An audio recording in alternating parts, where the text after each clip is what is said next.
자, 미국에서 다음에 이 은행 위기, 금융 위기는 부동산이 터뜨려서 끝낼 거다. 제가 이런 이야기를 제가 했죠. 지금 그게 굉장히 유력하게 등장하고 있습니다. 자, 미국의 주택 시장이요, 잠깐 반짝하더니만 다시 급격한 침체에 빠져들면서 충격에서 벗어나지 못하고 있다. 지금 이런 기사가 나오고 있어요.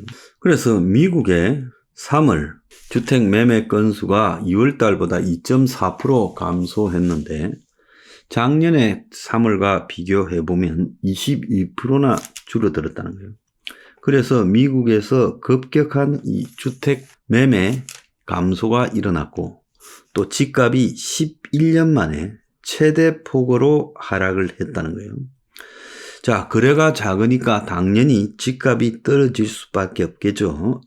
그래서 지난 3월 달에 거래된 기존 주택의 중위 가격이요, 거래된 모든 주택의 중간치가 37만 5,700달러. 그래서 계속 떨어지고 있고 2012년 1월 이후 11년 만에 최대폭의 하락이라고 알려지고 있습니다. 자, 이 문제만 있는 게 아니라 미국 전역에서 이 상업용 부동산이 지금 상당히 악화되고 있다. 이런 전망들이 지금 계속 튀어나오고 있습니다. 그래서 몇 달 내에 미국의 상업용 시장의 그 부도가 시작될 거다. 그래서 금융기관들이 거기에 영향을 받아서 금융기관이 문을 닫는 사태가 벌어질 수 있다라는 경고가, 자, 미국의 하워드 막스 오크트리 캐피탈 매니지먼트 회장이 엊그제 언급을 했어요. 자, 은행이 상업용 부동산 대출에서 어느 정도 손실을 입을지 그 규모가 불확실한데 머지않아 모기지 채무 불이행에 대한 헤드라인을 보게 될 가능성이 매우 높다. 그러니까 신문에 이 부동산에 빌려준 대출에서, 그게 모기지잖아요, 채무 불이행되는 이 사태가 발생하게 될 거다라고 지금 언급을 했어요. 이 미국의 실리콘밸리 은행 수습으로 사태가 끝난 게 아니라 지금 상업용 부동산과 주택의 문제가 동시에 발생을 하고 있다는 겁니다. 자, 오늘 아침에 보면 이 동아일보에도 고금리 속에 미국의 집값 하락이 계속되고 있는데, 자, 그럼에도 불구하고 미국의 밀레니엄 세대라는 M세대 25%가 집 살 생각이 없다. 그래서 집을 마련한 상당수도 지금 소득이 줄어들면서 빚더미에 올랐다는 거예요. 최근에 1, 2년 사이에 미국에서 집을 산 밀레니엄 세대들이 우리나라 연끌족과 비슷해졌다. 그래서 미국의 주택 중간값이 지난해보다 3.3% 하락해서 은행에서 비싼 모기지 끌어다가 집을 샀는데 그 집을 산 부채, 모기지를 지금 상환할 방법이 없어서 상당수가 빚더미에 올랐다는 거예요. 미국의 밀레니얼 세대의 부채가 지난해 4분기에만 5,027조 이상으로 3년째 27%가 늘어났다는 거예요. 그래서 미국의 주택 구입의 가성비가 역사상 가장 낮아져서 많은 주택 구매자들이 사실상 집 때문에 오도 가도 못하는 사태가 발생할 수 있다는 거예요. 그런데 집을 지금 밀레니얼 세대가 51%가 가지고 있는데 30대 안팎요. 그런데 아직 가지지 못한 사람들은 아예 집을 가지게 될 가능성도 없는 상황이다라고 말하고 있어요. 경기가 위축되고 침체되니 안정적인 집값을 갚을 수 있는 직장이 없다라는 거예요. 자, 미국 연준이 지금 경고를 했는데 경기 진단을 하는 자료를 통해, 발표를 통해서요, 대출이 급속도로 위축되고 고용이 둔화되고 있다.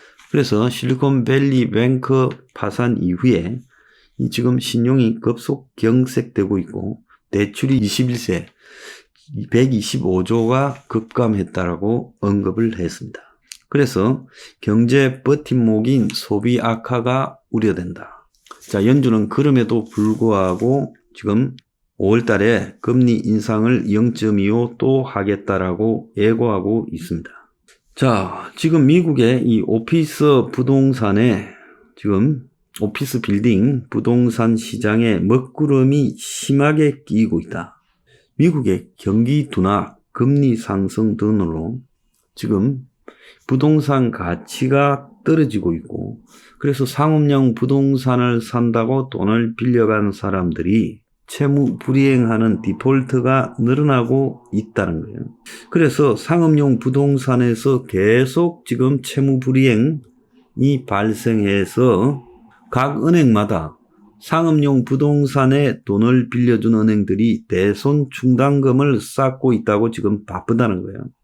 그래서 JP모건 CEO 제이미 다이먼은 지금 이 상업용 부동산 대출이 이제 거의 어려워질 거고, 그래서 이런 것들이 침체 확률을 더 높일 거다라고 지금 이야기가 나오고 있어요. 그래서 상업용 부동산 대출을 CRE 론이라고 하는데, 이 CRE 론 70%는 다 중견, 중소은행, 작은은행들이 했는데, 자, 2,700억 달러가 올해 안에 지금 만기가 도래하고 있다는 거예요. 그래서 지금 상업용 부동산 만기가 도래할 때 아주 그냥 속속히 다 자빠질 거다라는 이야기가 나오고 있습니다. 자, 겉으로는 미국의 이 은행 부도 위기가 진정이 된 것 같지만은 자금 이탈이 계속되고 있고, 그래서 중소은행들이 고객을 붙들어 놓기 위해서 더 높은 금리를 제공해야 되는 상황이 지금 발생하고 있고, 자, 그래서 이 자금 이탈 규모가 굉장히 심각하다는 거예요.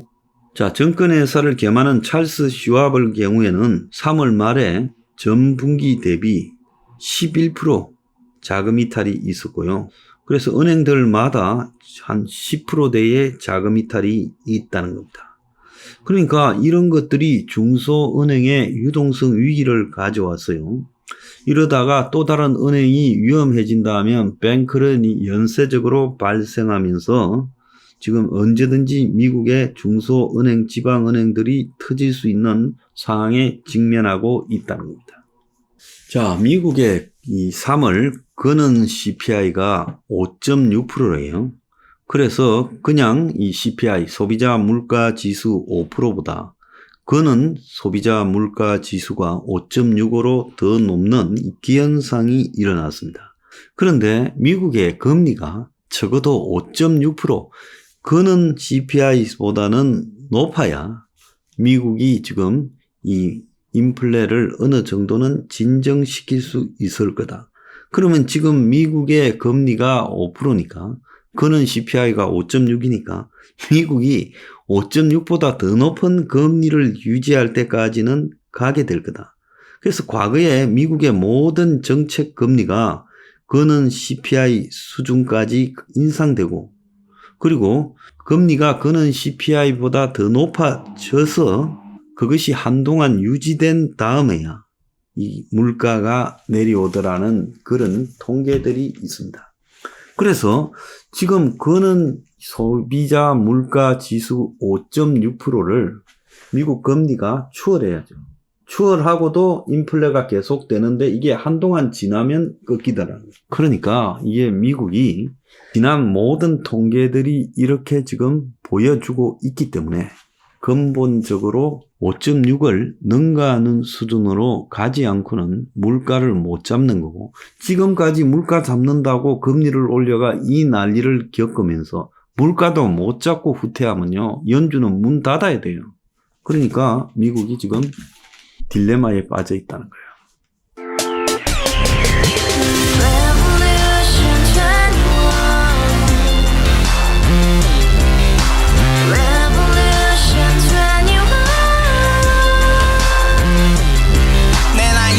월세 30 코인 빚만 300 서울에 온 지 벌써 10년 아둥바둥 버텼지만 여전히 난 반지 하에 제왕 곰팡이 연문제약 내비랭 깡통망통 완전히 폭망 90원 창문만큼 작아진 내 꿈 연애 결혼 내 집 모든 게 헛꿈 1년 전 떠난 여친 울며 말했지 같이 살자 평생 가본 게 꼭꼭꼭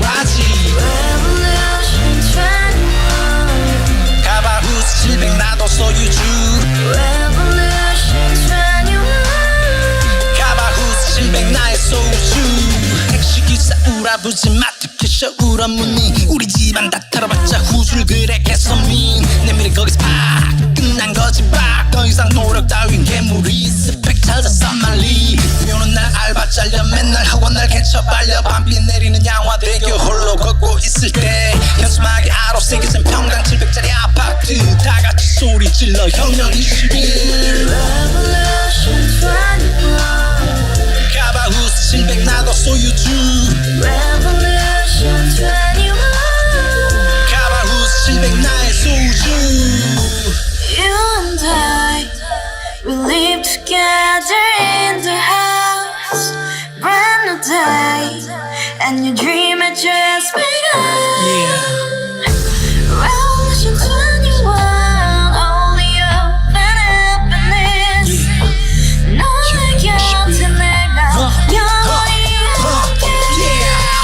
지금까지 정치인들 입만 열면 찝찝찝 개소리 멍멍멍 쳤다 하면 뻥 잘난 부모 만나 잘난 학교 나오면 뭐 하나 우동살이 꽉 찬 대가리 깡통 소리 텅텅 저 푸른 조원이의 그림 같은 집을 짓고 평상사천 팔면 뭐해 평생 살 수 없는 집 내일의 내 꿈 희망 그 사람 아닌 집 우리의 미래 혁명 21